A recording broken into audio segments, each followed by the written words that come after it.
Pastor Arvin Garcia po ito. Kawit Christian Fellowship, binabati ko kayo sa inyong 20th church anniversary. We thank God at this time nandun natin ng katapatan. Of course, ang inyo rin katapatan sa paglilingkod sa Panginoon. Although ang church natin ay maraming dinaanan, nandun pa rin kayo. Kayo pa rin naglilingkod. And I thank God for that. At pagpatuloy kayo, patuloy ng mahalin ang gawain ng Panginoon, positive sa lahat. At ang kanyang gawain sa Kawit Christian Fellowship. Pinagkatiwala ng Panginoon sa inyo ang inyong maligaw. Sabi ng Biblia, much is given, much is required. And so, I know, may plano din ito sa inyong maligaw. In God's time, we will make things beautiful in His own time. In the meantime, patuloy niyo ang paglilingkod mo. Once in a while, I want to be very honest, I'll be remembering you in prayer. You know, one time I preached about the power of one direction. My question is, how do you exercise a life of the power of life of one direction? Unang-una, let go of the past. Ano man ang mga nangyari sa nakaraan, kalimutan na yan. When you let go of the past, forget the bad, forget the good, forget the achievement, face the present. And then the Lord will bless you. Ano yung lalagay ng Panginoon sa puso mo, pagpatuloy mo. Salamat sa Panginoon. Siya lamang ang dapat natin papurihan. Ako'y natutuwa.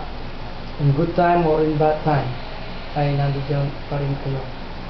Alam nyo yan, 25 years ago, sama-sama natin sinimulan yan. At ako'y nagpapasalamat sa Panginoon. Pagamat wala na ako dyan, pinagpapatuloy nyo. Remember, ang mga pastor, no pastor is masasabi natin lahat expendable, no? Hindi pwedeng ang pastor ay forever. Kaya ang dami mang dumang mga pastor dyan, pero kayo nananatili dyan. Mahalaga yan. Kaya itong nalalapit na anniversary, I wish I could be there, but nasa American ako by that time. Ang akin na lang yun ay maging matagumpay, kailangan kayo ng Panginoon, magyan kayo ng new vision and new direction. Set Christ above everything, above your life, above yourself, above everything that is lost to your heart, and move forward.